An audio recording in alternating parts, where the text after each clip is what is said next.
Hello everybody, it's Sylvie. Welcome back. I hope you're doing good. Today's video, as you can tell, is going to be an unboxing, flip through, what have you, of the new Grimalkin's Curious Cats Tarot. Now, I told myself I didn't need this deck. I wasn't going to get this deck. If you've seen some of my previous videos, you know that I have the Guardian of the Night Tarot by the same artist, MJ Cullinane. I'm not quite sure, but I have this deck and I do love using this deck, but I've said before that the art style is not my most favourite in the world. I think some cards are really beautiful, but other cards I'm like meh on. And her art style is consistent throughout her deck, so I told myself I didn't need this deck because I already know I'm not the world's biggest fan. I'm not the #1 fan of this art style. There's nothing wrong with it. I don't dislike it particularly, but it's just not my like tip-top aesthetic preference. Anyway, that all changed. I saw Mand of Mystic Mand did a walkthrough of this deck that I literally watched yesterday, immediately changed my mind and ordered this deck, and here we are. So I'm very easily influenced and very easily I don't know, I guess I don't stick to my guns. Anyway, let's get into it. Oh my god, the box is so tight. Okay, this is really cute. So it's just like a 2-piece box. It is the same size. It's published by Hay House, as is the Guardian of the Night. The box is the same size. This one, the cat's one, is a little bit like deeper. I think the guidebook's a bit chunkier. So this is really cute. Apologies for the lighting, by the way. It's like evening here and the light is fading. This is really cute. And I don't know if you can tell, I've got some of that like rainbow film on my windows, which is really cute, but like it's not the best to film with. But here we are. So the thing that really persuaded me I needed this was the guidebook, because each card is dedicated to an actual cat, which is just so cute. And I do really like the guidebook for the other deck of hers that I've got, and it's kind of like a bit more of like a gentle deck for me, and I thought this could do the same. So let's just have a look. God, I am struggling physically today to get into anything. Okay, these are the backs. They're very lovely. You've got these like moons, I guess, and the roses motif. Okay, so since I appear to be doing a bit of a comparison, because they are both Hay House decks, this is a card from the Guardian of the Night. The cardstock is the same size. The cat's is maybe like, I don't know if you can see that. The cat's is maybe a hair wider. And the cardstock feels about the same. And they're huge. These are like Oracle deck size, but that's Hay House for you, I guess. The cardstock feels like it's the same. So I'm just going to flip through.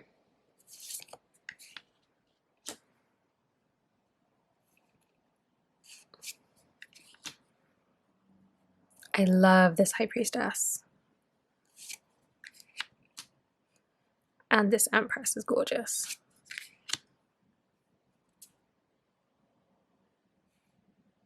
Is that like a bird's nest? I love all the little details. There is a lot that you can look for in these cards. Do you know what I think else kind of low-key put me off is that the cards we saw in the preview images are not my most favourite in the world. Like, this is the card on the box, the Lovers. The Chariot, I think, was a preview image. This is so lovely. But then, like, cards like this, I like a lot more. Like, when I was watching the walkthrough, so when I was watching Man's walkthrough, this I really like as well, the Justice card. And the cards that I hadn't seen before, I was just really liking and I was really drawn to. So I love the Hanged Man and I love this Hanged Man. Another thing about this deck is that I now want the Crow Tarot and the Crow Oracle, which I thought I didn't previously, but like there are so many crows in this deck that I think they'd read really nicely together. Like this Temperance I think was a preview, and it's not my favorite Temperance ever. Like the preview images just like, I don't know, didn't hit my like preferences. This is a really fun take on the Tower without being too like light-hearted. And that's so nice.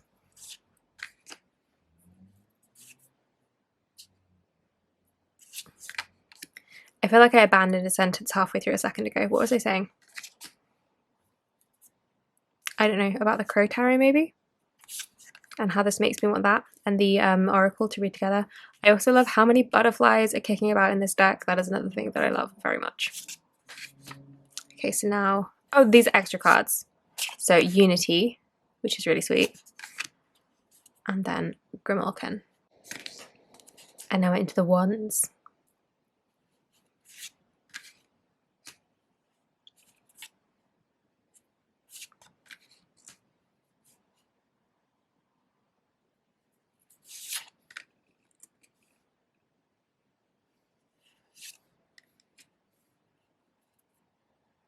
This is a really fun Five of Wands. I don't like a Five of Wands that's too like aggressive. I prefer it to be a bit more of like a playful confrontation, which I think this definitely shows.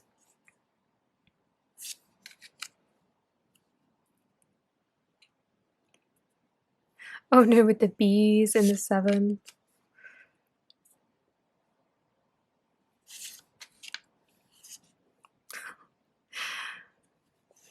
This definitely is quite like a playful deck, which I think is something that's like maybe missing a little bit in my collection.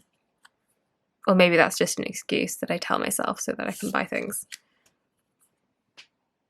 And like we've still got the horses in the Knight of Wands. And this is gorgeous! This queen. Oh, I love it.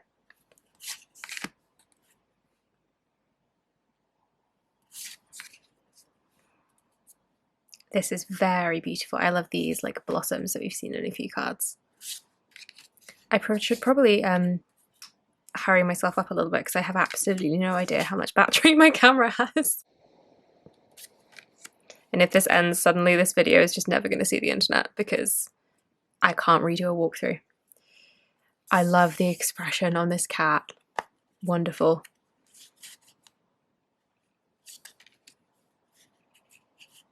And this is a really beautiful Six of Cups.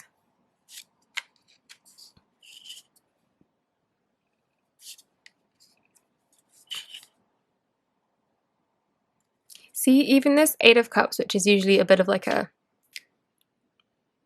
desolate looking card, like I feel like it's showing a more positive, like the more positive aspect of it without like softening it too much, without like only seeing the good side of it. That's so sweet.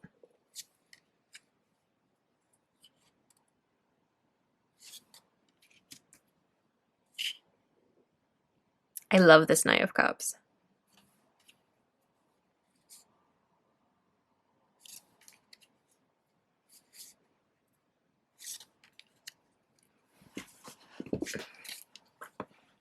Okay.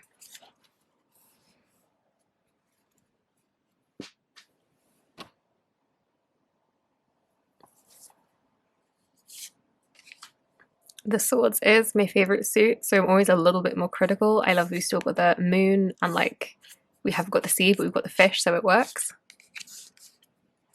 Oh. I don't want to see the cats like hurt though. This is a really sweet Four of Swords. Sleeping like kitten. This reminds me very much of my own pet's dynamic. So I have a cat and a dog, and the cat doesn't steal the dog's toys, but she will go and sit in front of the dog's dinner bowl, and then he just looks up at me in distress because he can't go past her to get to his dinner. She's horrible to him, but she was there first, so I feel like it's fair.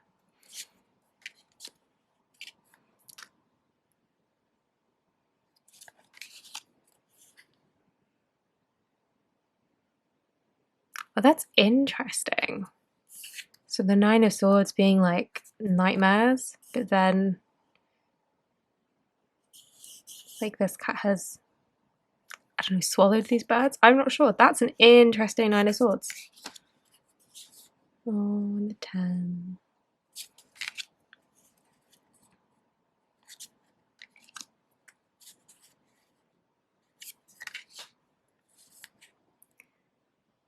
Gorgeous. I really like the court cards in this deck. Animal decks in general are not usually my thing, but I wanted this one, and I think the court cards can be really hard to pull off in animal decks, but I really like this.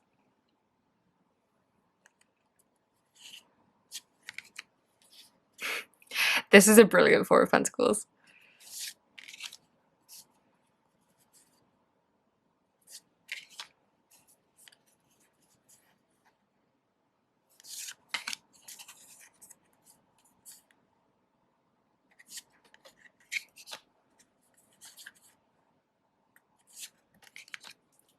And this is gorgeous. This is a really pretty deck.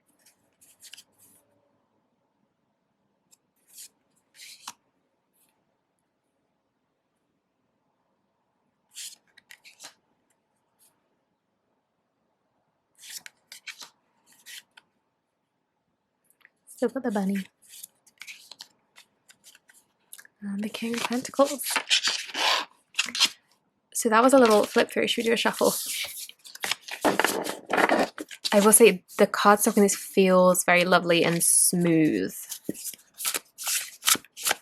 It's a little bit large, but I can overhand shuffle it. Just about.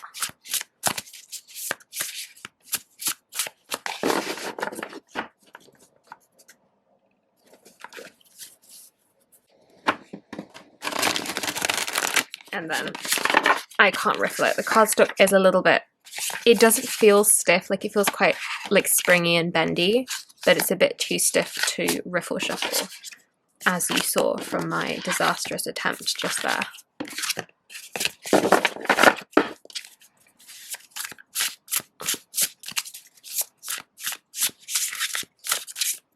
It feels very satisfying though because of that texture.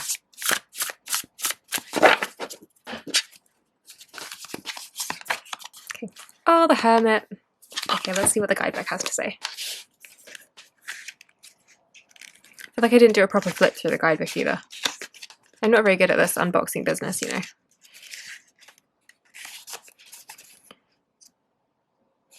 So, introduction, how to use your deck, card spreads. I feel like this is the same as the other deck of hers that I've got. Single card pull. And then we have got some spreads specific to this deck. These are in the Guardian of the Night, but I don't know if they're the same. So for the Major Arcana, there's like a question from each card. I'm not sure if they're the same. I expect they probably are. Cool, and then we're into the cards. So we've got a page and a half for each. And so we've got a dedication to the cat, a description, and then energy attributes. So that's the positive and the negative meanings. What was he looking up? The Hermit. One day I might have this YouTube thing down, but clearly not today. Right, this card is dedicated to Tortoise, which is a lovely name. Okay, so the card description. So I think maybe just for the majors, the card description is also about the specific cat that it's dedicated to, or maybe that's just some of the cards throughout the deck. So that's really sweet. And I think like affirms this will be quite a like more playful, more like gentle, maybe in a way, deck. Like it's not all like harsh answers and harsh truths. The Hermit asks that you take a break from the rigmarole of modern life and turn off your devices, as the answers you seek will arrive when you escape the chatter and noise of the outside world. Maybe your quiet place is a tree like it is for tortoise, or maybe you prefer a long solo walk on the beach. To be fair, I do quite like a long solo walk on the beach, but I no longer live near the beach, which is very sad. Okay. Energy attributes. Positive and negative meanings. Yeah. Okay. I think I'm probably going to leave this video here so that it's not too long. I'm extremely pleased that I bought this deck. This was such an impulse purchase after saying that I wasn't going to buy it. Oh god, the devil, let's not. After saying that I wasn't going to get this deck, and now me saying that this has made me want her. I did already want her Crow Tarot, but now I think I maybe want the Oracle as well. Maybe I'm just going to end up collecting her decks, who knows. So that was Grimalkin's Curious Cats Tarot. Let me know if you have this deck. I know this was indie before it came out mass market. This did come out literally a couple of days ago. So that's it from me. Thank you for watching and for spending some time with me. I hope you've enjoyed, and I will see you in the next one. Bye bye.